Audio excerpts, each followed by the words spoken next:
સહજાત્મ સ્વરૂપ પરમ ગુરુ જય પ્રભુ. તમારો પ્રશ્ન છે કે એક સમય તે સૌ સમય એટલે શું? પરમ કુપાવદેવે રાળક ક્ષેત્રે ભાદરવા સુદ આઠમ સંવંત 1947 20 દોહા અને યમ નિયમના પદ રચ્યા. તે જ દિવસે ત્રીજું પદ જડ ભાવે જડ પરિણમે ચેતન ચેતન ભાવ કોઈ કોઈ પલટે નહીં છોડી આપ સ્વભાવ એ પદ રચ્યું. અહીં છેલ્લી કડીમાં કહ્યું કે હોય તેનો નાશ નહીં, નહીં તે નહીં હોય, એક સમય તે સૌ સમય ભેદ અવસ્થા જોઈ. ભેદ અવસ્થા પર્યાય નહીં, પણ હોય તેનો નાશ નહીં અને નહીં તે નહીં હોય, આ મૂળ દ્રવ્યની વાત કરી. એની આગલી કડી 9મીમાં લખ્યું મૂળ દ્રવ્ય ઉત્પન્ન નહીં, નહીં નાશ પણ તેમ. એટલે એક સમય તે સૌ સમય જે મૂળ દ્રવ્ય હોય તે. બંને દ્રવ્યો જીવ અને પૂતગલ નિત્ય જ છે, અનાદિ શાશ્વત છે. જીવ કર્મો પ્રમાણે વિધવિધ રૂપ ધારણ કરે, જેમ કે કીડીથી હાથી અને સૂક્ષ્મમાં સૂક્ષ્મ એકેન્દ્રથી લઈને સહિયારા શરીરવાળા નિગોદના જીવોને લઈને છેક સર્વાસિદ્ધના જીવો સુધી અને સિદ્ધના જીવો સુધી પણ તે મૂળમાં જીવના જીવ જ રહે. જીવ જડ ન થઈ જાય કે ક્યારે તેનો નાશ પણ ન થાય. જીવ બધા જ કર્મો ખપાવી શુદ્ધાત્મા બને. જે સિદ્ધશિલાએ અશરીર બિરાજમાન છે તેઓ પણ બધા સમયની અપેક્ષાએ અનંતકાળથી હતા, છે અને અનંતકાળ રહેશે. માત્ર પર્યાય બદલાયા કરે, સિદ્ધ પણ એક પર્યાય જ છે. પણ જડ ક્યારે જીવ ન થાય, જીવ ક્યારે તદ્દન મરી જઈને જડ ન થવા પામે. વળી જડનો કે જીવનો તદ્દન નાશ થાય નહીં. જીવ કરેલા કર્મના ફળ ભોગવવા અલગ અલગ ગતિમાં ખેંચાતો જાય, પણ મૂળ જીવદ્રવ્ય તે રૂપે તેનો તેજ એક પ્રદેશ પણ ઘટે નહીં, વધે નહીં. આ અગુરુ લઘુ ગુણને આધારે છે. એક સમય તે સૌ સમય તે આ પ્રતીતિમાં આવે કે જીવને મોતનો ડર નીકળી જ જાય. આ સમજણથી જ જ્ઞાની અનિત્ય જીવનમાં નિત્યપણું પ્રાપ્ત કરે છે અને મૃત્યુને માટે તેઓને નિર્ભયપણું વર્તે છે. વચનામૃત 360. પૂજ્ય પ્રભુશ્રીજી ઉપદેશબોધ રીતે આ સમજાવતા કે જીવ નરકની વેદના સહન કરી આવ્યો છે, પણ એક પણ પ્રદેશ એનો ઘસણો નથી, ભલે અસંખ્યાત વાર જઈ આવ્યો હોય.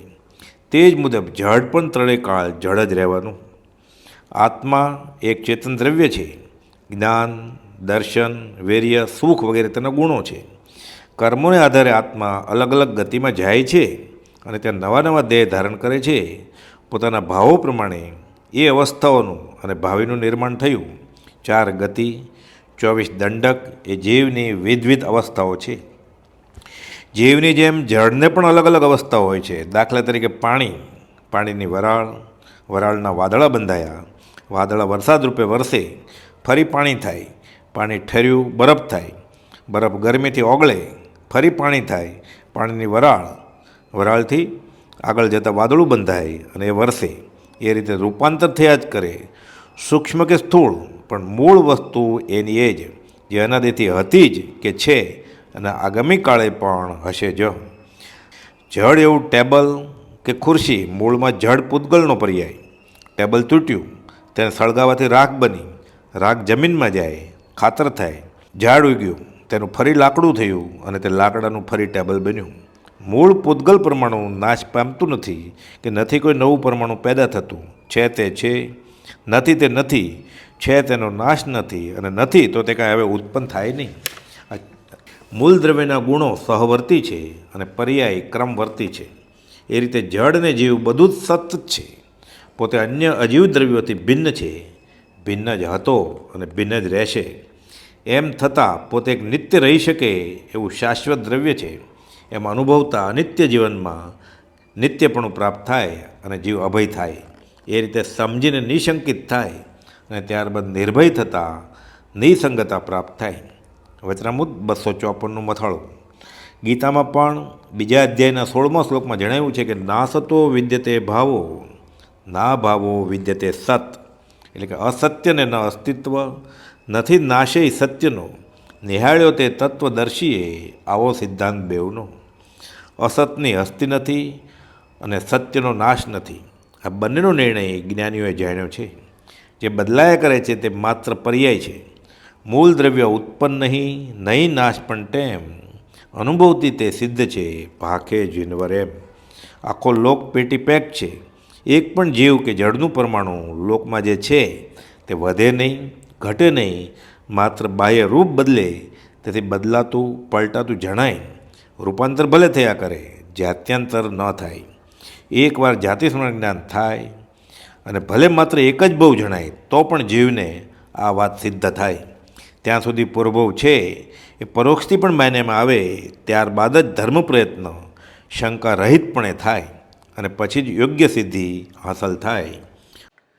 સત્યેન ધાર્યતે પૃથ્વી, સત્યેન તપ્તે રવિ, સત્યેન વાતી વાયુશ્ચ, સર્વે સત્યે પ્રતિષ્ઠિતમ. આ સત જે છે તે છે, નથી તે નથી. સત્યથી જ અવકાશમાં પૃથ્વી ધરાઈ રહી છે. સત્યના પ્રતાપથી, પ્રભાવથી જ સૂર્ય તપી રહ્યો છે.